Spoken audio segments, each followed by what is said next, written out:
안녕하세요. INFJ랑 ISFJ랑 차이점이 궁금하셔서 오셨다고요? 어떨 땐 S 같고 어떨 땐 N 같으신가 보네요. 그럼 일단 자리에 앉아보실래요? 제가 누군진 알고 오셨어요? 저는 사람과 사랑을 연결하고 싶어하는 명랑세린입니다. 여러분, 오늘 시작을 좀 다르게 해봤는데 어떠세요? 전 사실 지금 혼자 집에 있답니다. 오늘의 주제는 INFJ랑 ISFJ의 차이점입니다. 달라도 너무 다른 이 두 유형 비교하러 한번 가보실까요? INFJ의 주기능은 내향적 직관이고 ISFJ의 주기능은 내향적 감각입니다. 주기능이 다르다는 얘기는 열등 기능 또한 다르다는 이야기인데요. INFJ의 열등 기능은 외향적 감각이고 ISFJ의 열등 기능은 외향적 직관입니다. 그렇다면 이들이 직관과 감각을 어떻게 다르게 사용하는지 그 특징들에 대해서 알아보도록 하겠습니다.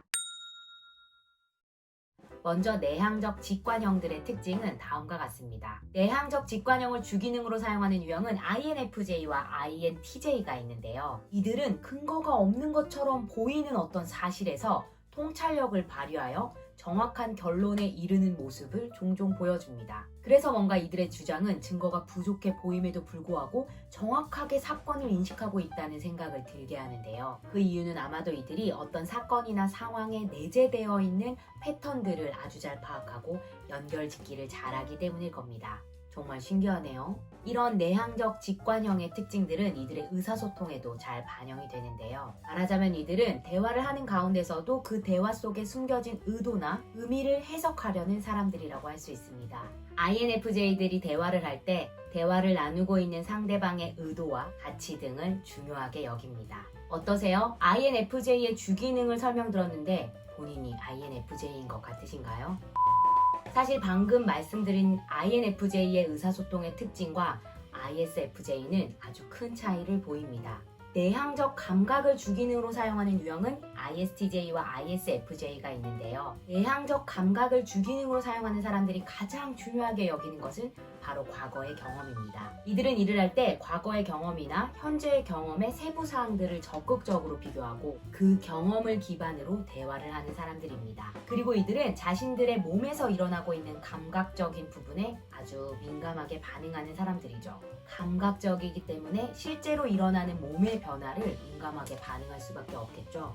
INFJ 같은 경우에는 몸이 보내는 신호는 무시한 채 자신의 일에 깊이 몰입하다가 현실에서 어떤 일이 벌어지는지 놓치는 경우가 많다고 합니다. 반면에 ISFJ는 현실 감각이 아주 뛰어나죠.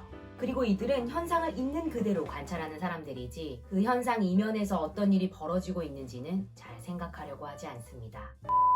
ISFJ가 뛰어난 관찰자라면 INFJ는 뛰어난 통찰력을 가진 사람들이라고 할 수 있죠. 그러다 보니까 세부 자료를 가지고 이야기를 나눌 때 ISFJ는 있는 그대로 자료를 가지고 이야기하고 싶어하고 INFJ는 자료 이면에 있는 문제를 다루고 싶어합니다. 그래서 서로가 어떤지를 모를 때 대화하기가 쉽지 않겠죠. 여러분은 관찰력이 뛰어난 사람인 것 같으신가요? 아니면 통찰력 있는 사람인 것 같으신가요? 여기서 이런 고민이 드신다고요? 나는 관찰력도 뛰어나고 통찰력도 뛰어난 것 같은데, 또는 저는 관찰도 잘 못하는 것 같고 통찰력도 없는 것 같은데요?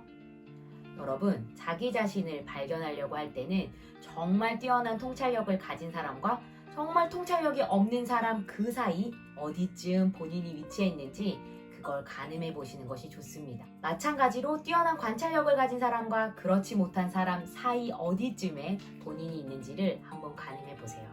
자기 이해는 타인 이해와 함께 갑니다. 이렇게 제가 양극단에 있는 걸 상상하면서 중간 어디쯤에 본인이 있는지 생각해 보라고 했는데 제가 커플 코칭을 하면서 느낀 점이 되게 많거든요. 특히 서로 다른 심리 기능을 갖고 있는 커플들이 같은 질문에 대답을 할 때 정말 놀라운 광경을 보실 수 있습니다. 제가 커플 코칭했던 한 커플 중에 여성분은 S셨고 남성분은 N인 그런 커플이 있었거든요. 근데 S와 N 차원을 발견하는 질문들에서 서로 똑같은 말을 했습니다. 진짜? 너 그렇게 생각해? 진짜 정말? 어떻게 그렇게 생각할 수가 있어? S와 N은 사실 달라도 너무 다른 거죠. 한 아이를 상상하면서 그 아이를 바라볼 때 S와 N의 차이점을 좀 설명드려 볼게요. 감각형인 사람은 그 아이에게 필요한 것들을 생각합니다. 이건 실제로 감각형인 여성분이 하신 말씀인데요. 만약에 10개월 된 아이가 있다면 아이가 현재 몇 개월 상태니까 이유식은 이런 걸 먹여야 되고 얘가 지금 계절이 언제니까 이런 옷을 입혀야 되고 등등 아주 현실적으로 아이에게 필요한 것들에 대해서 고민을 한다고 이야기하시더라고요. 근데 반대로 N인 남성분은 그 10개월 된 아이를 이렇게 바라본다고 하셨습니다. 이 아이가 날 닮았으니까 미래에 이렇게 될 수 있겠군. 이 아이가 저 사람을 닮았으니까 미래엔 이런 모습이 나타날 수도 있겠어. 물론 둘 다 생각하는 사람들이 많이 있겠죠. 아이에게 필요를 채워주면서 동시에 아이의 미래를 걱정할 수 있고요. 그런데 여러분을 한번 잘 들여다보세요. 여러분이 무엇을 먼저 그리고 더 자주 생각하시는지요. 그리고 만약에 직관형인 엄마라면 그 아이에게 필요한 것이 무엇인지 유아 관련 전문 서적들을 다 읽을 확률이 높습니다. 감각형인 엄마들은 실제로 아이를 키워본 사람들의 경험을 알고 싶어 하겠죠. 물론 IS인지 ES인지에 따라서 그 얻는 방법 또한 다르겠지만요. 아마도 IS 같은 경우에는 인터넷을 찾아보면서 후기들을 읽어볼 거고 ES 같은 경우에는 주변 엄마들에게 질문하고 그 질문들에 대해서 답을 들을 것 같네요.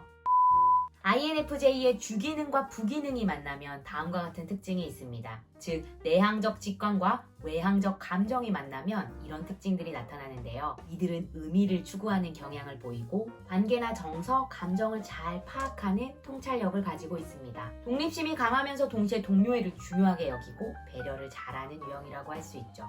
내면 탐구의 대가답게 눈에 보이는 것 이상의 그 무엇이 있다고 생각하는 사람들입니다. 현상 이면에 있는 의미를 잘 파악하고 내적 신념이 강하고요. 사실 INFJ 유형 해석했을 때 제가 3가지 질문, 3가지 문장을 알려드렸었는데 그 문장에 대한 댓글을 좀 부탁드렸거든요. INFJ 유형분들은 철학적이고 심오한 문제를 다루는 그런 인생의 문장들을 정말 깊이 골똘히 생각하는 분이셨습니다. ISFJ의 주기능인 내향적 감각과 부기능인 외향적 감정이 만나면 다음과 같은 특징이 있습니다. ISFJ 하면 늘 맨 처음에 나오는 특징 중에 하나인데요. 바로 헌신적인 모습입니다. 그리고 앞서서도 강조했듯이 뛰어나고 세심한 관찰력을 가지고 있으며 타인의 사정을 배려하는 모습과 침착하고 끈기 있게 자신의 일을 해나가는 안정감을 느낄 수 있는 유형입니다. 뛰어난 현실 감각은 당연하겠죠. 여러분, 이제까지 ISFJ와 INFJ의 특징들에 대해서 말씀드렸는데 여러분은 ISFJ이신 것 같은가요? INFJ이신 것 같은가요?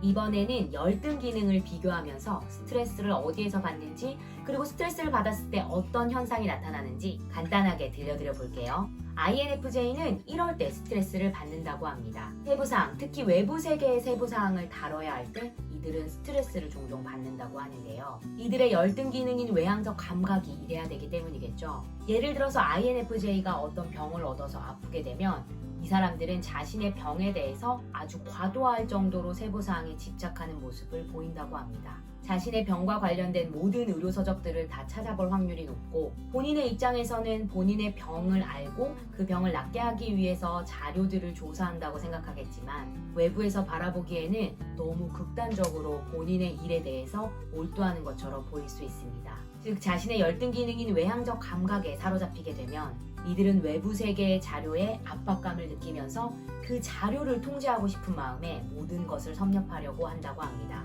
그리고 이들은 이 외부 환경의 세부 사항들도 통제하고 싶은 마음이 일어날 때 청소를 열광적으로 하거나 가구를 옮기거나 자잘한 물건들을 강박적으로 정리하려는 행동을 보인다고 하네요. INFJ인 제 친구 한 명이 떠오르는데 그녀가 임신을 한 상태에서도 책장을 마구마구 옮겼다는 그런 사례가 갑자기 떠오릅니다.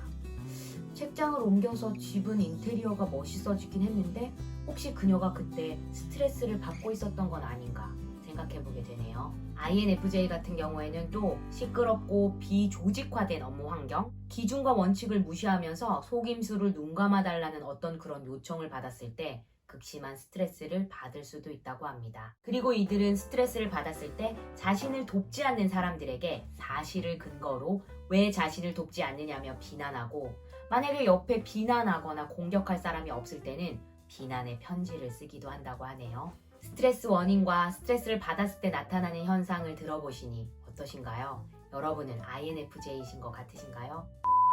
마지막으로 ISFJ가 어떨 때 스트레스를 받는지, 스트레스를 받았을 때 나타나는 모습은 어떤지 간단하게 설명드려볼게요. ISFJ 같은 경우에는 합당한 근거가 없는데 뭔가를 자꾸 변경하려고 하거나 갑작스럽게 변화를 요청하면 스트레스를 받는다고 합니다. 그리고 일하는 장면에서 회의 시간에 아이디어를 내라고 추궁하거나 브레인스토밍 시간이라면서 제발 아이디어 좀 내라고, 의견 좀 내라고 그렇게 압박하면 스트레스를 받는다고 합니다. 또한 대화를 할 때 사실을 부정하는 입장을 취하는 사람들과 대화하기를 어려워하고 답답해하면서 열받는 경험을 한다고 하네요. ISFJ 같은 경우에 스트레스를 극심하게 받으면 평소에 잘 사용했던 자신의 주기능인 내향적 감각의 기능을 상실하며 세부 사항을 잘 다루지 못하게 되고 멈춰버리는 현상이 나타난다고 합니다. 그리고 또 새로운 것들에 대해서 충동적으로 반응할 수 있다고 하는데요. 나중에 스트레스의 상황에서 벗어나고 자신의 충동적인 행동을 바라보면서 무책임하고 무모했다고 판단할 수도 있다고 합니다. 한 ISFJ분은 업무 시간에 직장을 너무나 때려치고 싶어서 갑자기 영화를 보러 혼자 나갔다 오는 그런 행동도 하셨다고 하네요. 평소 ISFJ다운 모습은 아니라고 할 수 있겠죠.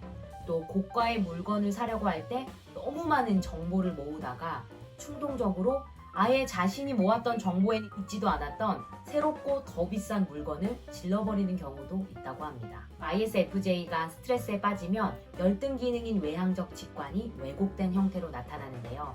이들은 미래에 대해서 비관하는 모습으로 일관한다고 합니다. 근거 없이 미래를 부정적으로 바라보면서 스스로도 미래에 대한 그 상상이 무시무시할 정도로 두려워하는 그런 상상을 하게 된다고 하네요.